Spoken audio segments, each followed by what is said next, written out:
I call our open session back to order at 4:05, and we're going to move on to our 7.6 untimed item, which is consideration of a request for board direction regarding establishing regulations for short-term rentals and low-impact camping.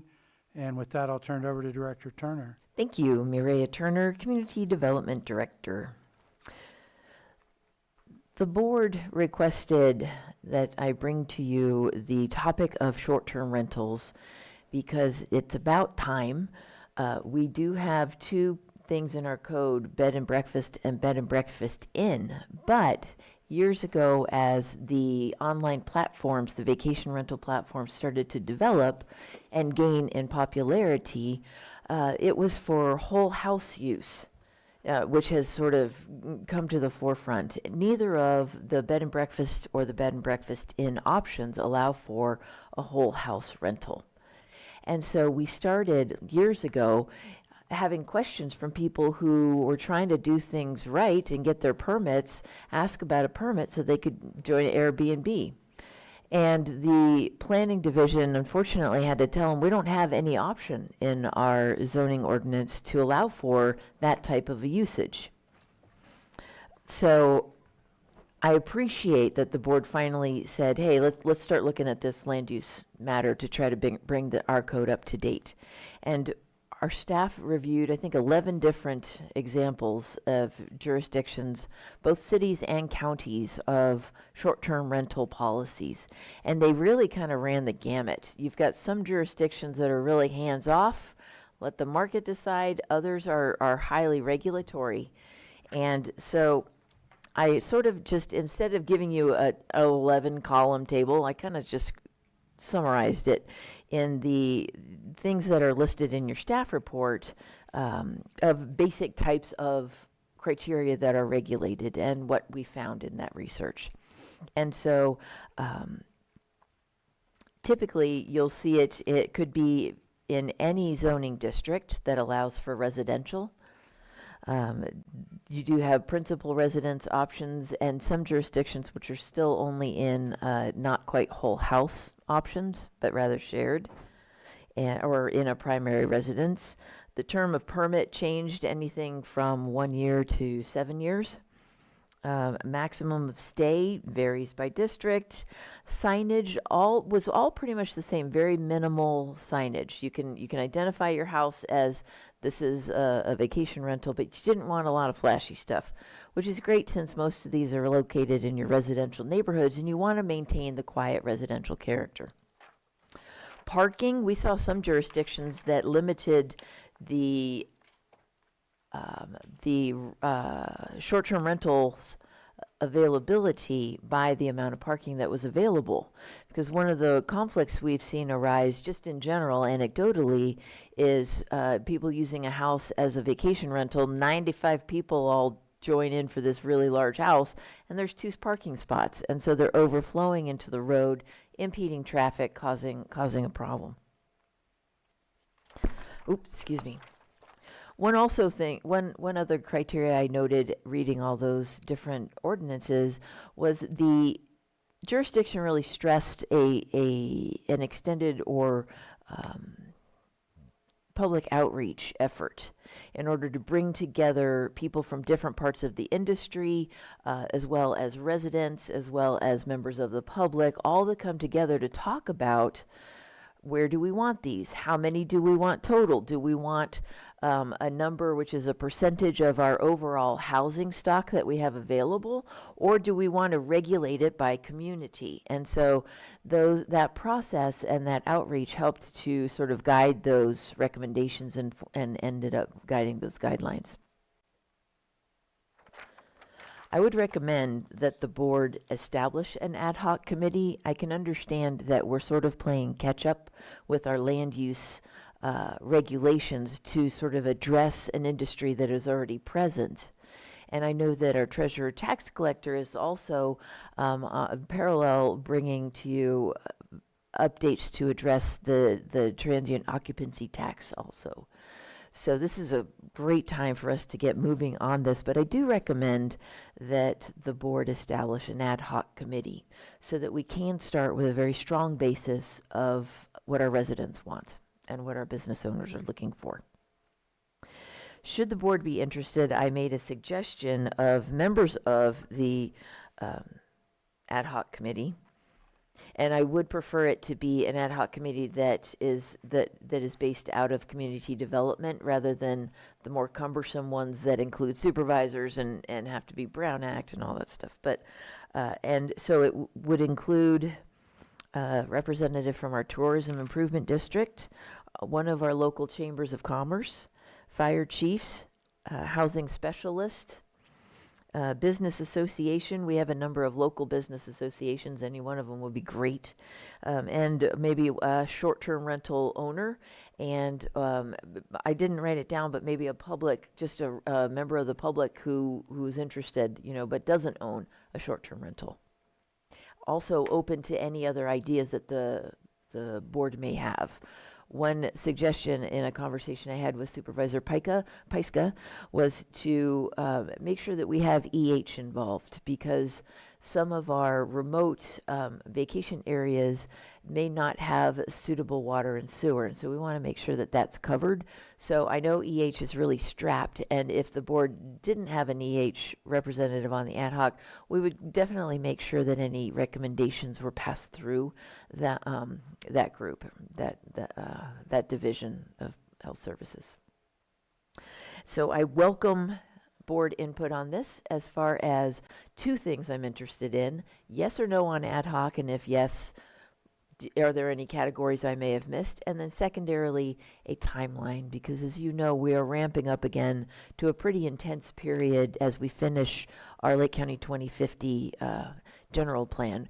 We anticipate the public document release either end of this week or beginning of next week, with the public review period, which includes all of those LAPAC, GPAC, and Municipal Advisory Committee meetings in March and April. And I'll hand it back to you for your input. Okay, I believe Supervisor Pyska was first. Very happy to see this. Thank you very much. And for me, the timeline, I'm happy waiting until summer, which is what it looks like your recommendation is. So the ad hoc committee would look at both the ordinance for the camping and short-term rental, correct? Actually, I had two different ad hoc committees in mind. We can combine them if you like, but some of the low-impact camping is really not relevant to the short-term rentals, whereas those are in homes. Low-impact camping, as I'll describe on the second part of this item, looks pretty different. Okay. It might be the same partners, though. Some of them would overlap, yeah. And so if the board would like me to just synthesize them into one ad hoc, I'm happy to do that. I'm fine with one, and if it makes it easier for everyone involved. Okay. But I think we really need to lead with the ad hoc, the success. So, I mean, I know there's lots of ordinances out there, but every community is different, and our county is different than every other county. So I think making the success of these ordinances are going to be community-based, because I have a short-term rental 2 doors down. I don't have a single problem with them. I never have, but I could see where there are problems arise. I also use short-term rentals all over the country, all over the world all the time. It's a really great way to travel. So we need to have an ordinance that works with the people that live in all of our neighborhoods, and so it's a great way to start. So that's just my thought. I'm fine with waiting until summer when you have some more availability. I think for ease, one committee can look at both ordinances, and I don't think environmental health is necessarily needs to be part of it. I just think we need to have standards. So I am aware of listings where there's not a water supply, or there's a water supply that's not regulated, and I have a hard time, if people want to live there, then they know what's going on with their water. That's one thing. But if you have guests coming in and they don't know that their water is not treated, that I think could be a problem. And so I'm, obviously not going to make a decision on that today, but it's something for the group to consider, us to consider, how we want, 'cause these are visitors that are coming into our county. We want to make sure they're having a good experience and not having a unpleasant experience with a situation that they might not know about. So those are my thoughts. All right, Supervisor Owen, and then we'll go to Supervisor Crandall. I'm excited about this. I had spoke with Cassandra with Hip Camp, whom I know you also spoke with. Mike? Oh, Mike, sorry. Okay. I had spoke with Cassandra with Hip Camp a few different times. I know I'd met her down in San Jose in December. And then since then, we've spoke a few times on the phone. And I kind of picked her brain again yesterday. I know that Harvest Host and Hip Camp are already both operating here in county. So the state regulations, I think, just for a basic layout, I think that they're pretty well put together.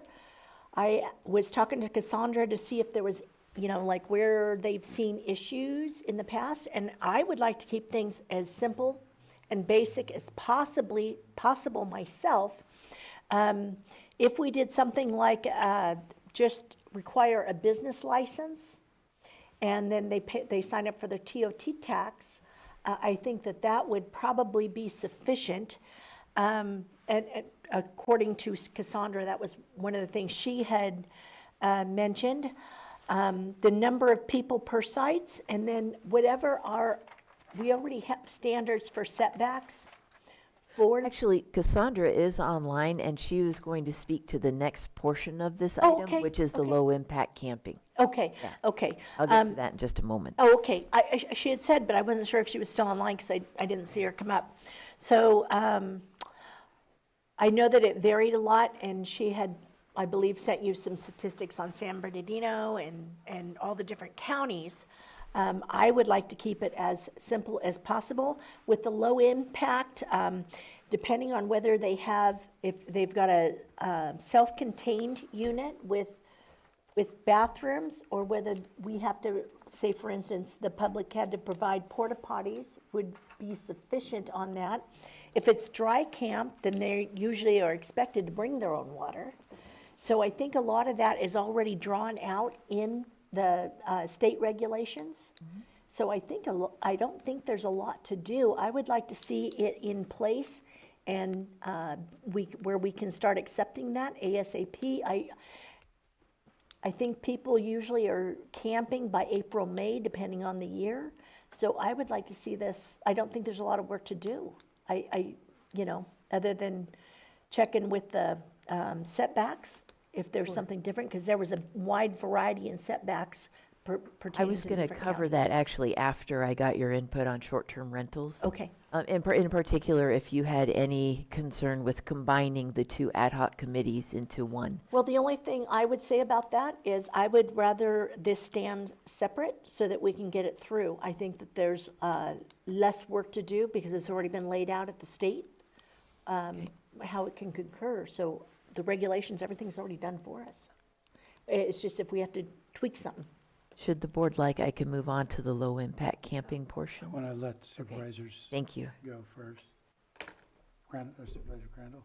Oh, yeah. Yeah, no, I'm glad this is coming to the board for this. Been looking at a short-term rental ordinance for quite some time. I think I went up with Patrick, and if we had an ad hoc committee, they would be part of it, right? I think I heard you say that, yeah. Well, we would synchronize with Patrick. His is coming from the taxation side, and mine's more from the land use side. So we don't really have a lot of overlap, but we'd make sure that it worked together. Yeah, in one ordinance anyhow, so it's important. And we've looked at, I think a couple years back I met with, it was Granicus, I think it was.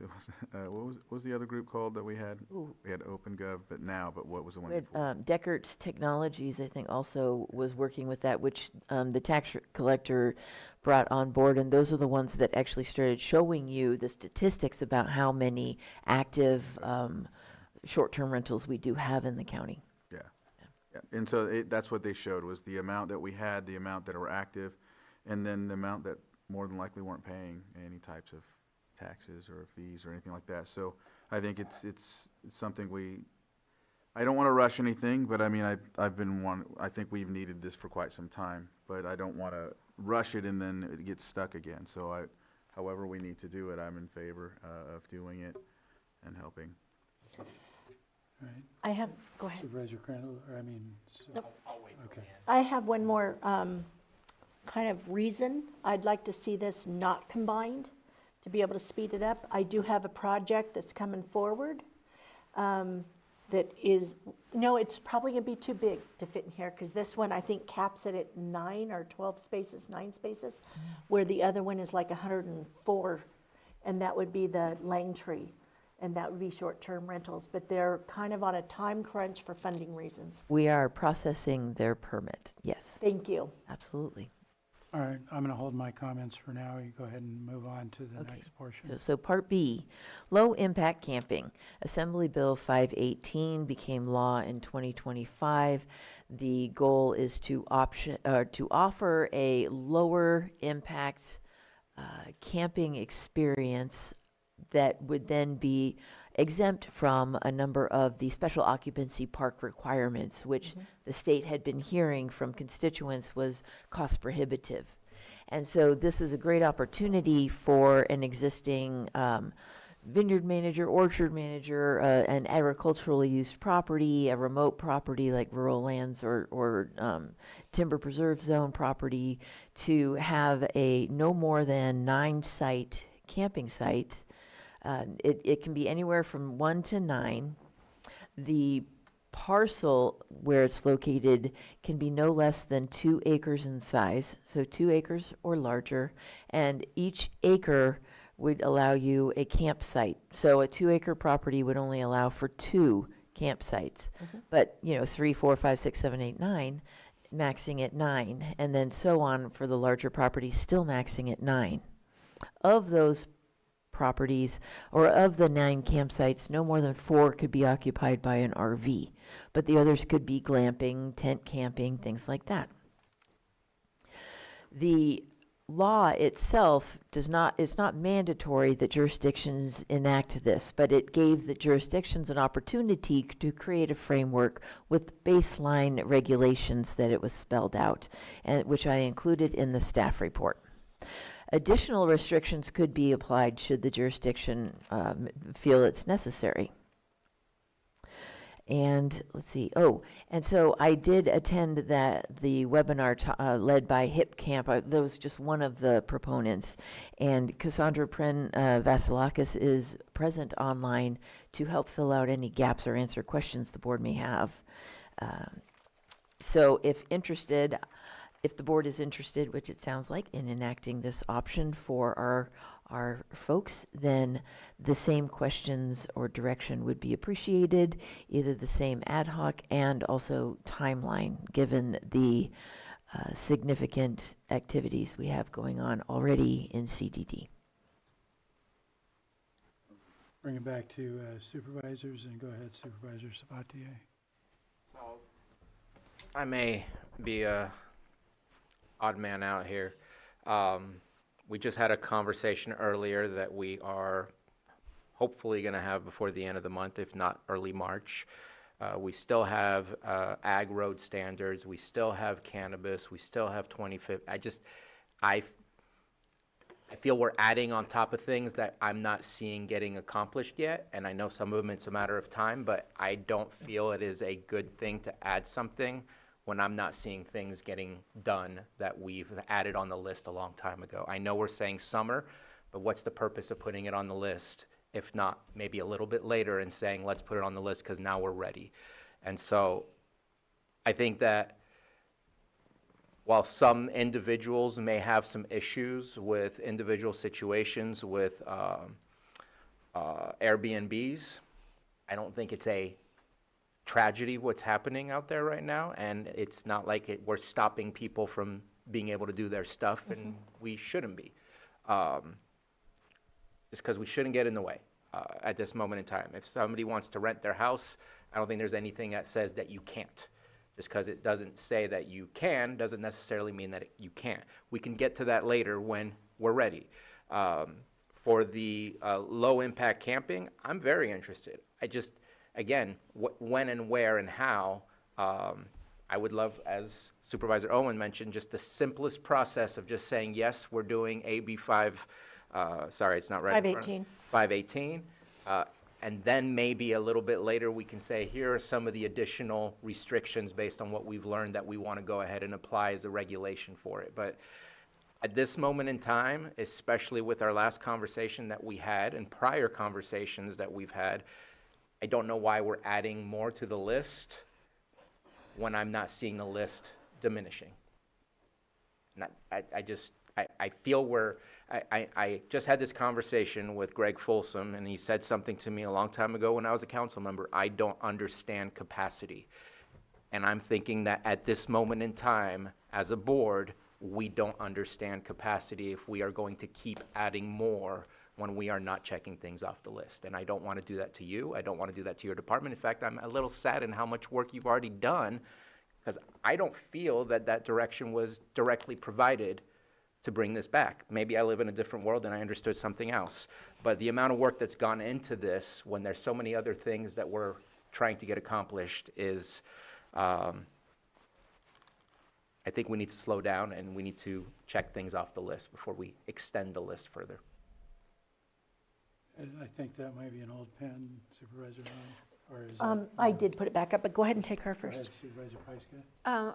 We did ask for this because we have compliance issues. We have one counter on the third floor giving folks information that is very different than another counter on the second floor giving folks information. And so we did give direction to Director Turner to help us make sure that we are, we're not, that we are consistent.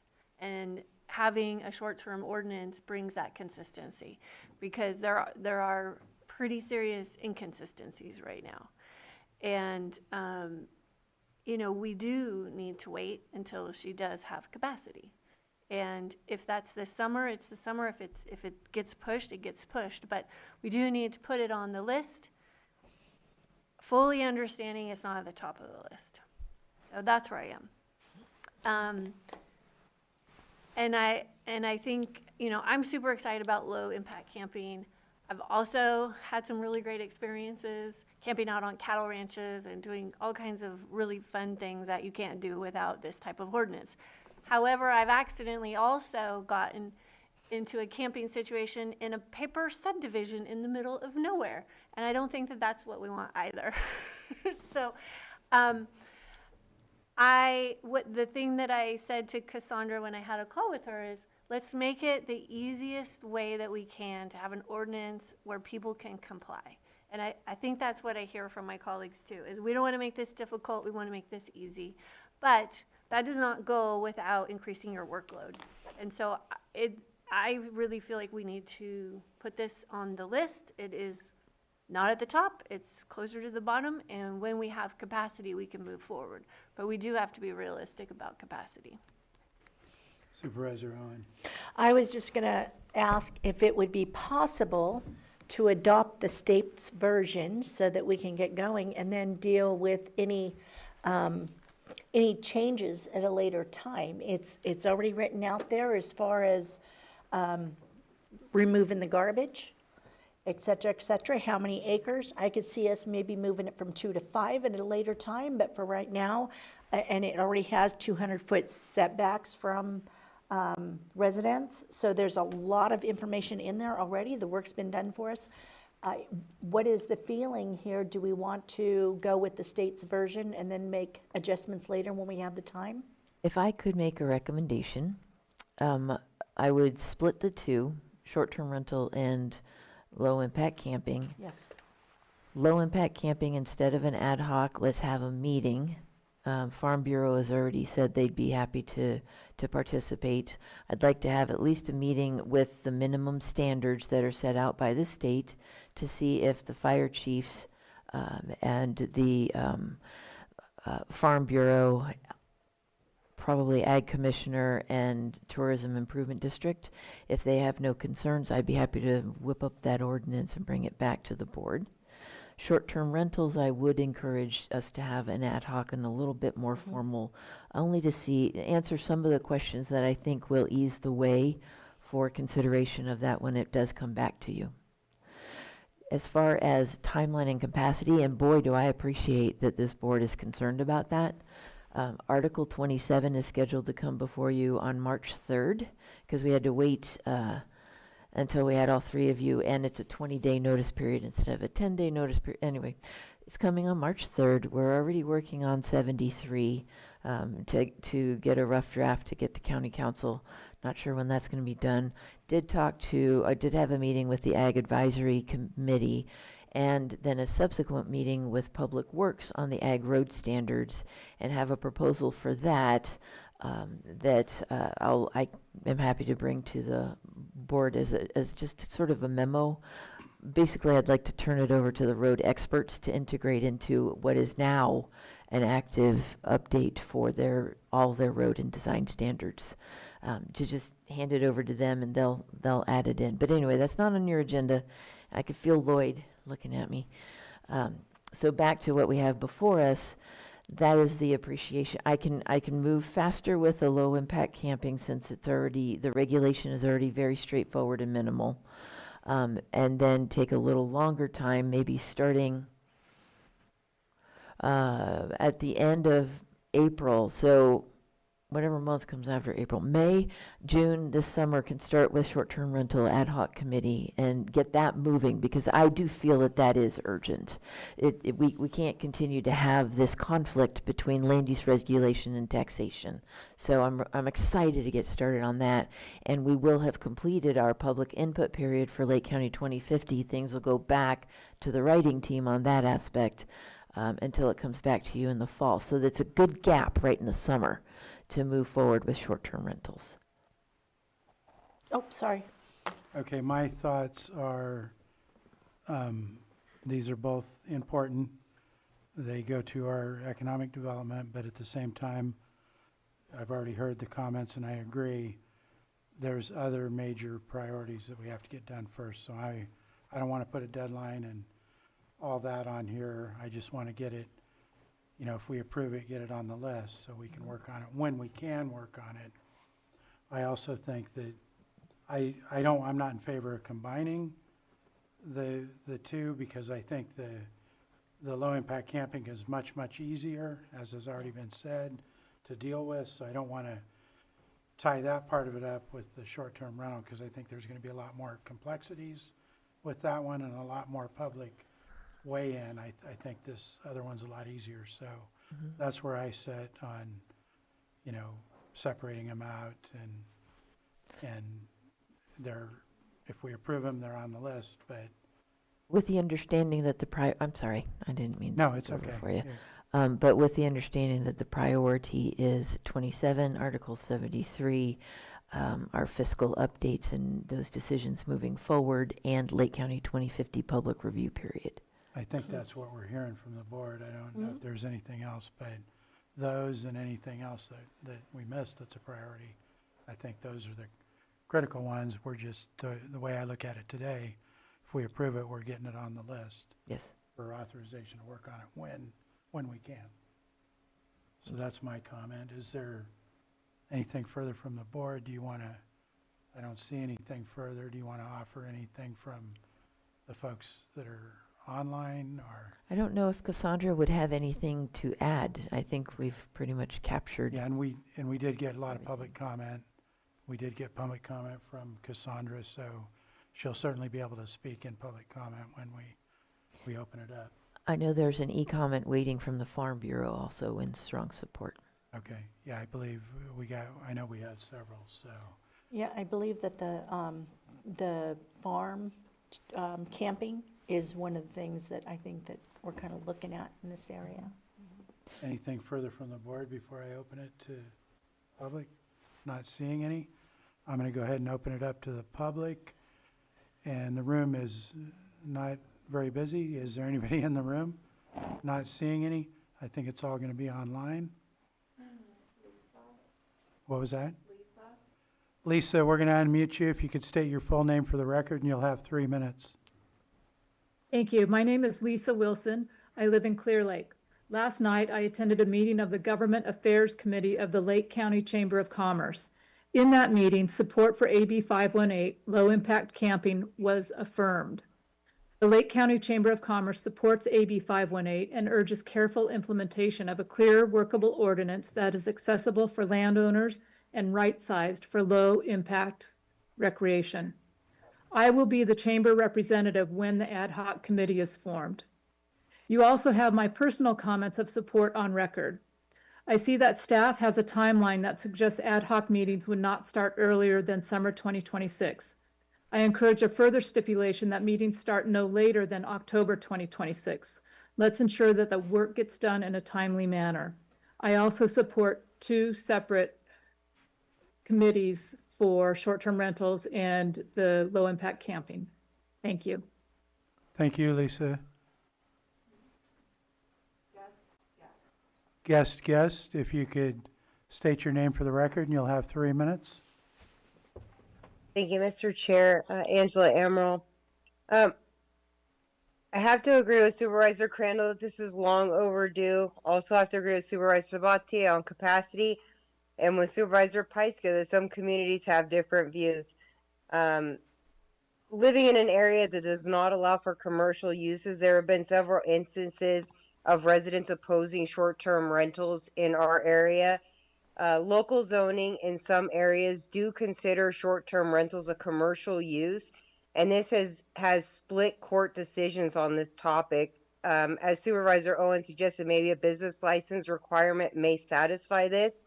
Another issue could be that the insurance coverage, standard homeowner policy coverage for short-term rental uses sometimes often exclude short-term rentals, so that's something that also needs to be looked at. I would like to ask that if there are any desires, I know it's going to be it sounds like it's going to be a meeting and not an ad hoc committee, but I would like communication with local communities that have CCNRs be considered as well, because this will affect us. And so if there's any desire to either add a position for a HOA, POA representative, there's several in the county. I don't know how the other ones are dealing with it, but I know the issues that we're having. So I'd just like to put that out there. Thank you. Thank you.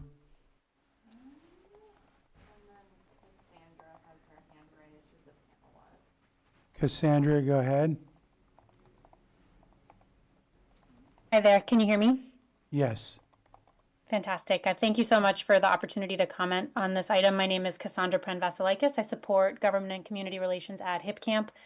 I really appreciate the board's attention to low-impact camping. HipCamp did work on the state legislation in close partnership with a coalition of folks, including the California Farm Bureau Federation and a number of outdoor recreation organizations, chambers of commerce, rural counties, and other agricultural associations. So we're excited to see the county's attention to this topic. And I just want to offer myself as a resource. We work very closely with counties across the state. And if there's anything that we can do to be supportive of this conversation in Lake County, please don't hesitate to ask. Thank you so much for your attention to this. Thank you.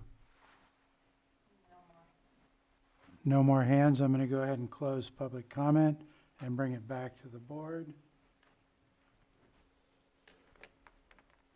Doesn't appear we have anything further from the board. Do we have direction? I would like to actually volunteer if you want somebody, if you need some help with this.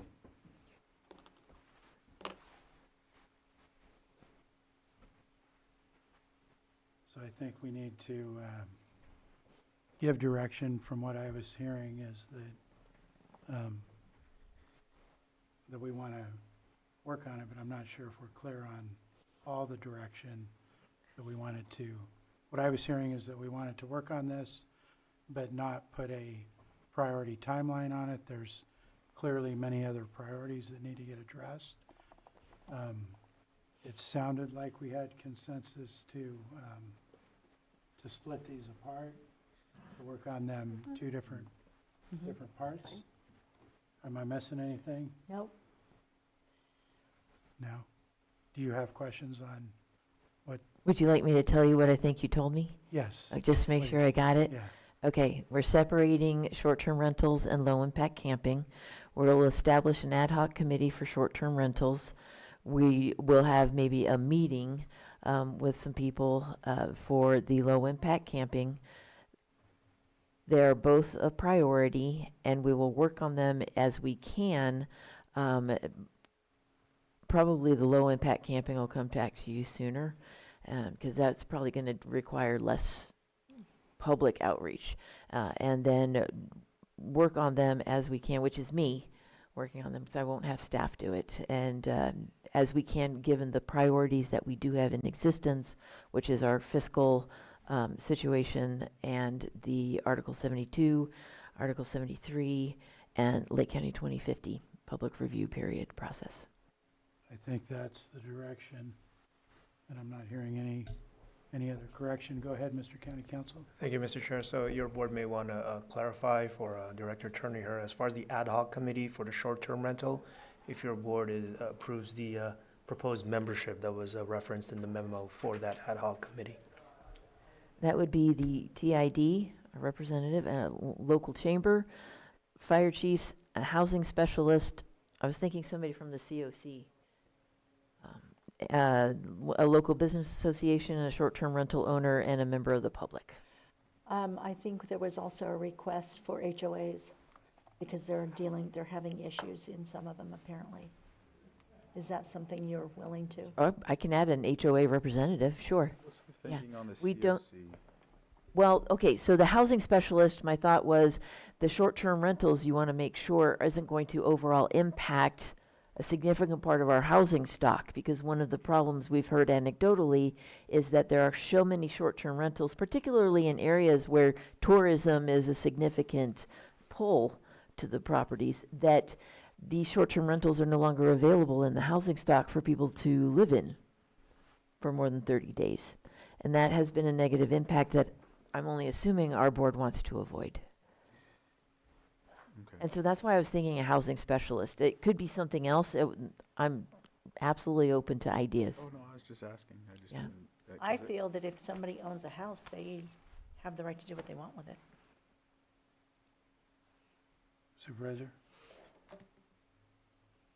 I think that's a difficult statement, because I think that it also creates other problems that we are dealing with, where there's a lack of housing, and the lack of housing creates an increase in rent.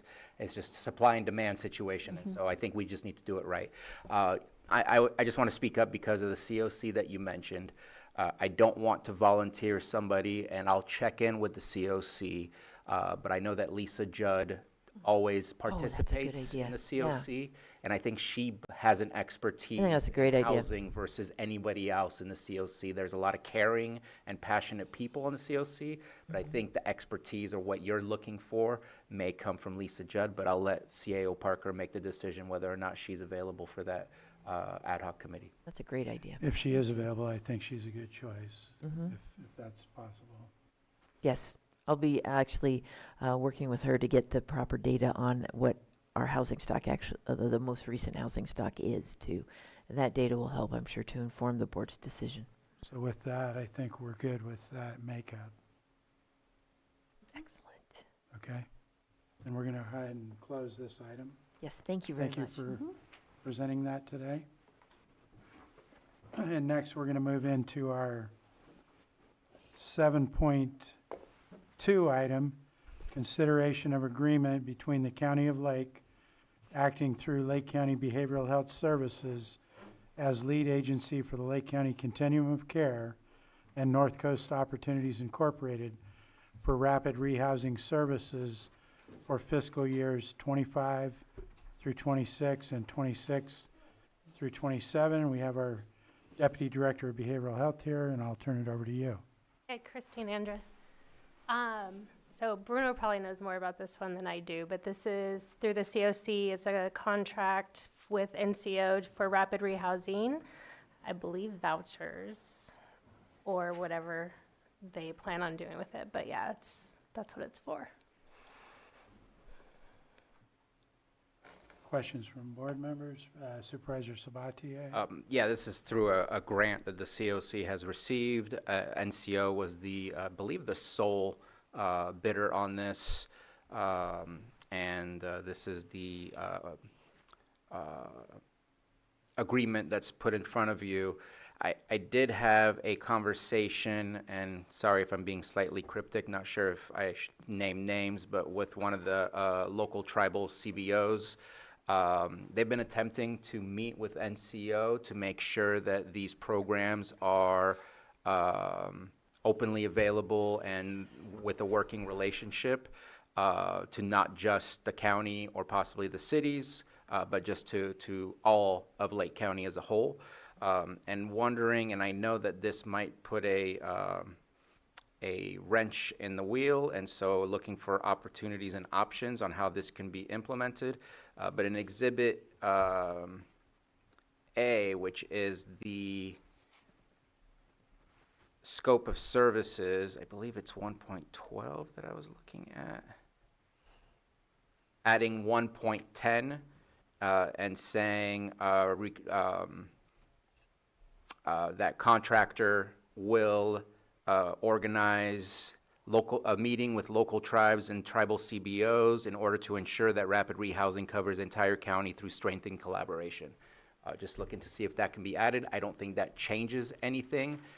It just putting in a request that I've received that I think is, if that is something that was lacking in the past, I want to make sure that it's available, because one of our COC population priorities is veterans, seniors, and Native Americans. And so to me, that fits within what the COC, I know the COC did not agree to that. We didn't talk about that, but just looking to see if that's something that we can add here, since we are the lead agency of the COC, since the behavioral health is the lead agency. Do you want to? We can make that a change and add that to it. Okay, Supervisor Pyska? Yeah, well, I was just wondering, because we have Lisa Judd, who's also COC and NCO and our housing specialist. And so if there, I mean, I'm fine with that addition, but if she's here too and wanted to chime in. And I'm fine with the addition as well. Changes nothing on the timeline, the amounts or anything like that. No. Anything further from the board? Then I'm going to go ahead and open it up to public before we bring it back. Is there anybody in the room who wishes to speak? Not seeing anyone online? No. And bring it, what's that? No hands. No hands, thank you. Bring it back to the board. And it sounds like we're going to have a motion with a modification.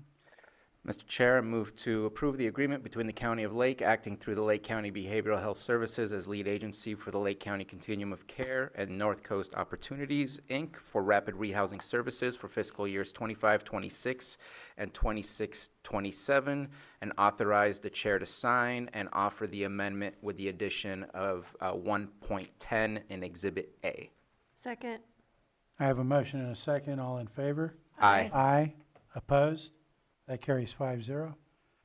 Thank you. We'll move on to 7.3, which is consideration of amendment number 5 to the agreement between the County of Lake and Community Behavioral Health for specialty mental health services for fiscal years 2023 through 24, 2024 through 2025, and 2025 through 2026. And I'll turn it over to you for presentation. So community behavioral health is our services that provide all of our psychiatric services, including medications, as well as therapy services. This is part of our fiscal restructure. We're lowering the pass-through rate down to 59% for a fee-for-service only. So it's only for services that are actually rendered will we reimburse them that 59%. And as well as we will not pass those dollars through until those dollars are reimbursed by the state. Okay. Supervisor Sabatier.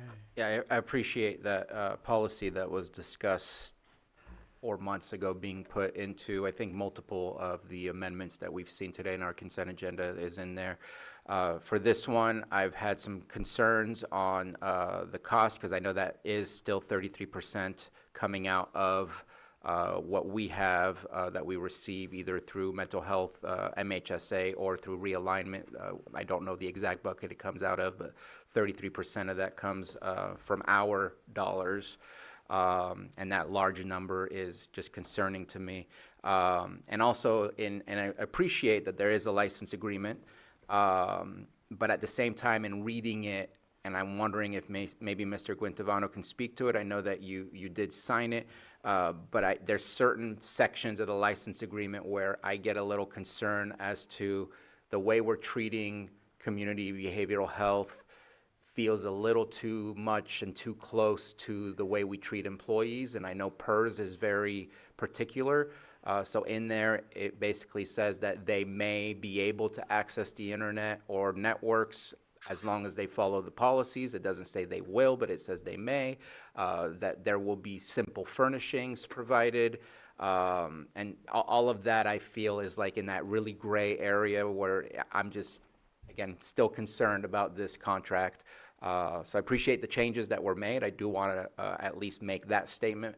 And I'd love to hear from Mr. Guintavano, but at this point, I don't believe that I'm going to be I will not be in support of this amendment. County Council?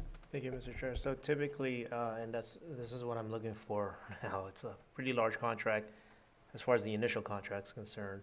That's what I'm looking for. The template provision calling for or recognizing that the independent contractor status, I see it here, section 17 of the original of the initial contract, and I don't believe that's been amended. That specifically identifies the contractor as an independent contractor, as an employee. That is, however, in saying that, that is one factor among several other factors, and some of which Supervisor Sabatier brought up in making a determination on whether or not a contractor in effect would be is a true independent contractor or functions more on the employment side of the relationship. But Section 17 of the initial contract does expressly recognize amongst the parties that this is not an employment relationship, it's an independent contractor relationship, and staff can work with the contractors to ensure that more measures are taken so that it would not trend towards an employment relationship. And that goes to what Supervisor Sabatier has raised regarding office space, for instance. Don't know if that's the type of arrangement that we have here under the license, and the extent of which certain access provisions. Don't know if staff may be able to, or behavioral health staff may be able to explain more of the arrangement that they would have, that they anticipate to have with this contractor under this license, proposed license. We do have a license agreement that we just recently put into play. It's still circulating, getting signatures on it. So I'm not sure if that comes to the board or not, but we did the county, we got one from, I think Steven sent us a copy of one and we went off of that one. Yeah, I believe that's what's on the attachment, the shared space license agreement. Okay, there is one there. Okay. That's the one I was looking at. Yeah. Anything further?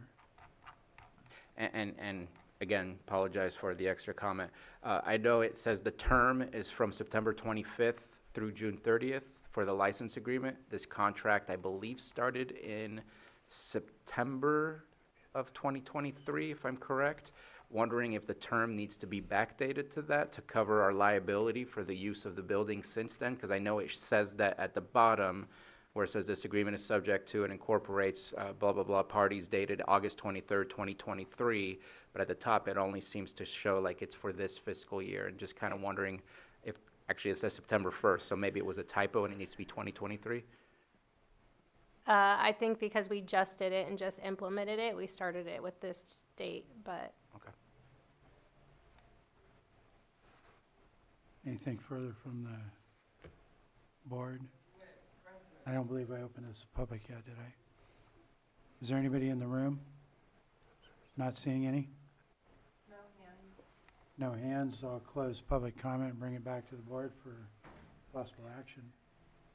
Mr. Chair, I move that we approve amendment number 5 to the agreement between the County of Lake and Community Behavioral Health for the provision of specialty mental health services for fiscal years 2023 to 24 through 2025 to 26, which transitions the compensation methodology to a fee-for-service reimbursement model at 59% of Department of Healthcare Services published Medi-Cal rates effective September 1st, 2025. Increases the contract maximum by $9 million for a new total not to exceed amount of $24,600,000 and authorize the chair to sign. I have a motion.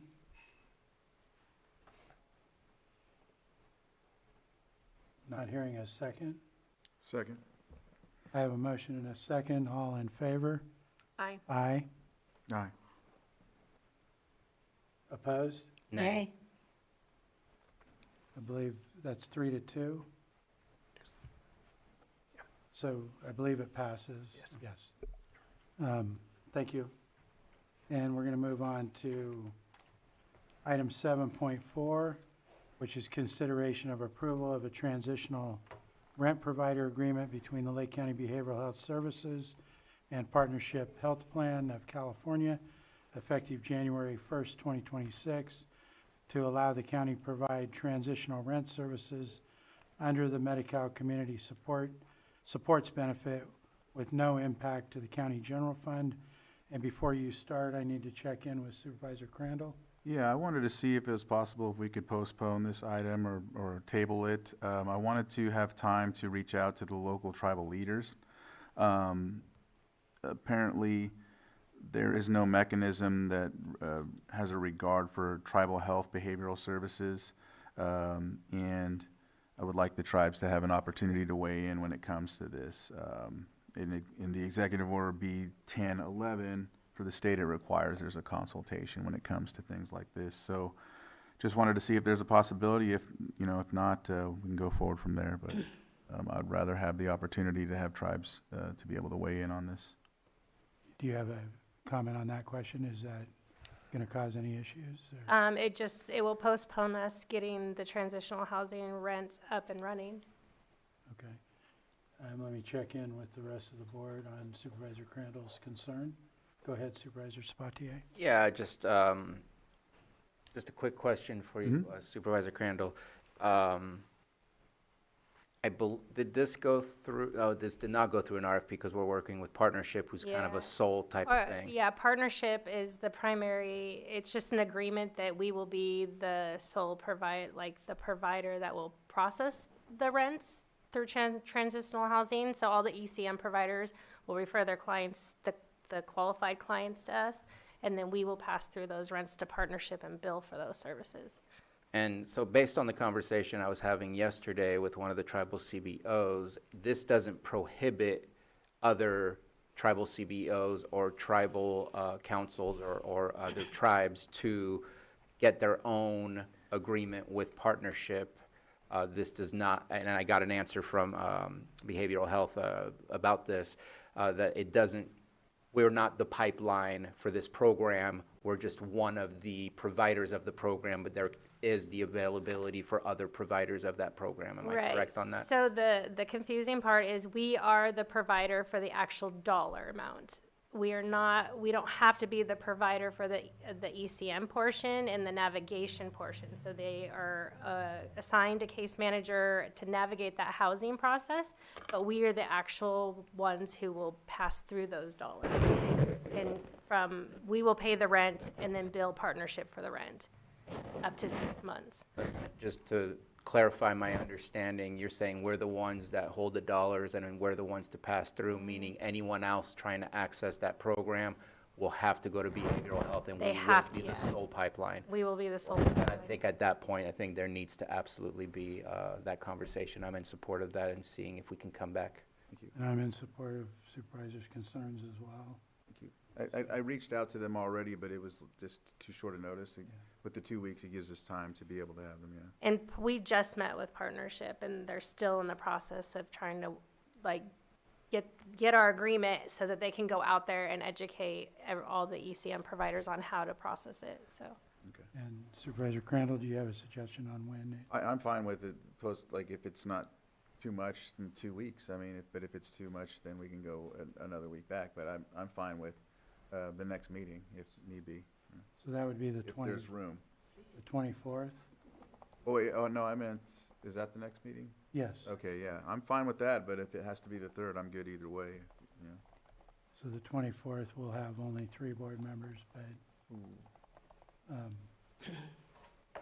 yes, go ahead. I'm in support of this. I just think that it's good to know the implications of the program, so that we don't surprise people or pull the rug from under their feet in thinking that this is going to be this Yeah. way. So I think the discussion will be useful, but I'm in support of this program and trying to figure out how to make sure that it can happen here in Lake County. Bless you. Yeah, I just worry that if we just pass it, there's already been a tribal leader that reached out to me about tribal health having Indian health dollars and how now the tribes have to go and get, approval from a county function when it's a government-to-government relationship. It's just, there's a lot of that. It puts a lot of work on us. It's definitely putting a lot of work on us. Yeah. And we already know the capacity's tough enough. So.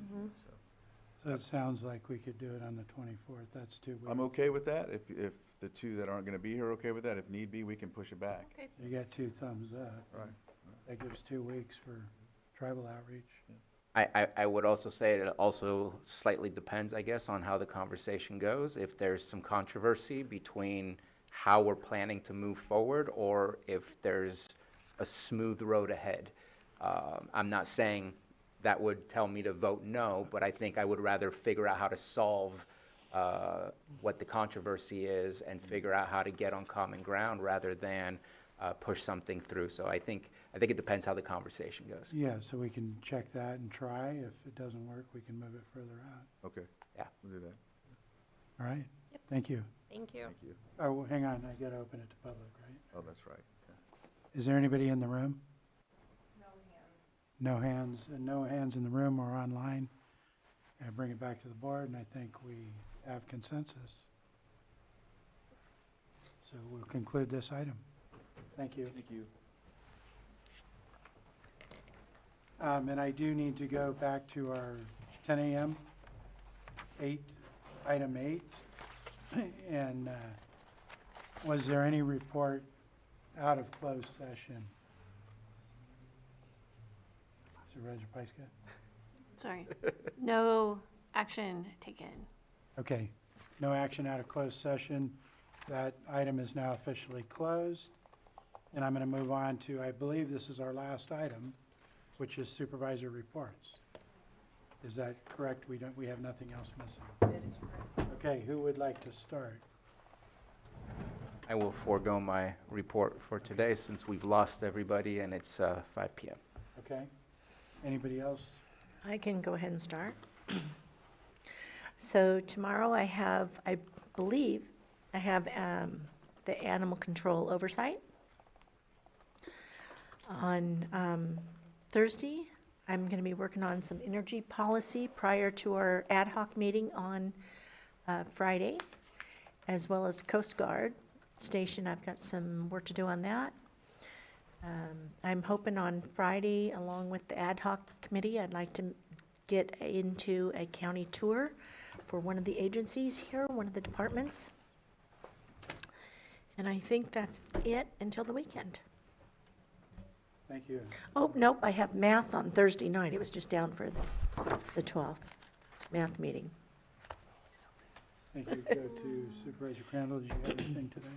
I'm gonna forego it. Forego? Yeah. Supervisor Pyska? Sure, why not? Let's see, tomorrow I have, a meeting with the other home hardening pilots, NCO monthly check-in. Our BVAC meeting, I think is getting canceled, but I haven't seen a notice go out yet, so Nor have I. we need to follow up on We need to that. follow So it was a posting issue. Space Committee meeting Thursday morning, Fire Safe Council meeting, agenda review, resilient communities, I think our rec agency is not happening as regularly scheduled because it's gonna happen at the end of the month. Okay. Do you remember that? I don't have it down as this week, so, It's on my recurring, but I think we pushed it for the stakeholder meeting that we'll have at the end of the month. Friday, I don't think we're doing feeding partner meetings anymore, are we? They're just still on our calendar. Okay. Then we have an ad hoc energy committee meeting. I have a meeting with CSAC, AENR chairs and staff. And then lots next week, and we'll see how everything shakes out. And the only thing, I'll forego most of this, I'll just mention we have a Lake APC tomorrow down in Clear Lake. And I'll leave the rest of it.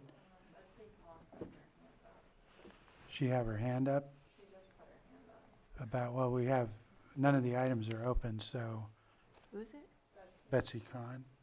You send us an email, Betsy, if you have a concern, but all the items are closed. I'm not sure when your hand went up. We just noticed that. But maybe send me a message. And I'll go ahead and close the meeting. Ellen, I don't see